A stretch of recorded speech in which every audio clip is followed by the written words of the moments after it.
Welcome back to Local Edition. I'm Brad Pomerantz. Thank you so much for joining us. Our guest, Karthik Ramakrishnan, he is a professor at UC Riverside in political science, specializing in Asian American cultures, thought, political involvement. What are Asian Americans? Well, Asian Americans are a very diverse group. So they include people from countries like Japan and China, but also people from Vietnam, India, Pakistan. And that's the key, is India and Pakistan, because so often people presume that Asians are simply those whose eyes are Asian, Oriental, but that's not the case. Right. So the way the Census Bureau defines is the way that many Asian Americans define themselves, which includes countries all the way to Pakistan, but interestingly, countries like Iran and Afghanistan are not included. They are not included. Right. They are considered Persian or Arab. Right. Okay, let's talk about political trends in the Asian American community.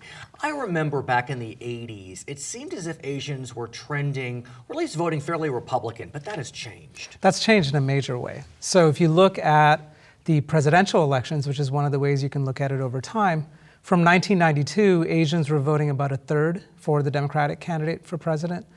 In the most recent election, 2 out of 3 were voting for Obama. So that's a huge shift. What about in 2004, for example? Because Mr. Obama, a member of a minority group himself, so maybe that created some affinity. Did you see that in 2004 when there was a European candidate, for lack of a better term, running on the Democratic side? Right. So you did. I mean, so you've seen this trend that's been going on ever since Clinton was president. And part of the explanation is the Clinton years were boom years, and a lot of Asian Americans did well, and they thought well of the Democratic Party. Part of it is also things like 9/11 and the kind of discrimination that happened after that, and some of the rhetoric, at least in some segments of the Republican Party, that has turned off immigrant voters, and that includes Asian Americans. And let's talk about that. When we think about some of the laws being passed in various states, in Arizona, in Alabama, very strong anti-immigrant laws as it relates to employment, in Oklahoma, specifically targeting Muslim Americans.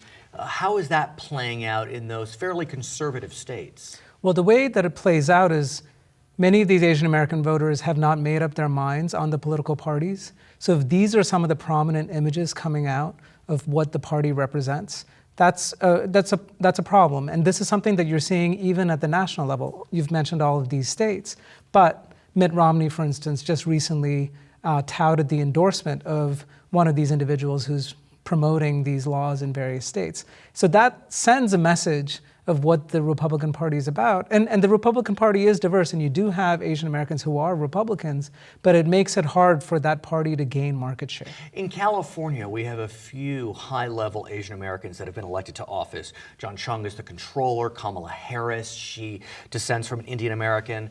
She's the Attorney General. Michelle Steele, a Republican. She's a Korean American. So how's it playing out in our state? So in California, Asian Americans are one of the biggest populations. If you look at Asian Americans in the electorate nationwide, you would think that they're getting a lot of attention by the major candidates. But in fact, they're getting a lot of attention from Asian American candidates who are able to tap into campaign contributions. Of course. But this is something, for instance, that the Meg Whitman campaign realized a little too late last time. They implemented their Asian outreach strategy in the last 2 weeks before the election, and by then it was too late. As a general proposition, we see candidates paying tremendous attention to the Latino vote. They're just starting to pay attention to it, at least on the Republican side. We're seeing Democrats have tried to foster that vote for quite some time. Are candidates really treading at their peril if they don't pay attention to the Asian American vote? They certainly are in places like California, Illinois, New York, but also at the presidential level. If you look at states like Florida, where the vote is so close, Virginia, Nevada, Can matter. All of these places, a few thousand votes will make a difference. He is Karthik Ramakrishnan. He is a professor at UC Riverside. My name is Brad Pomerantz. Thank you so much for watching Charter Local Edition. We're going to send you back to HLN.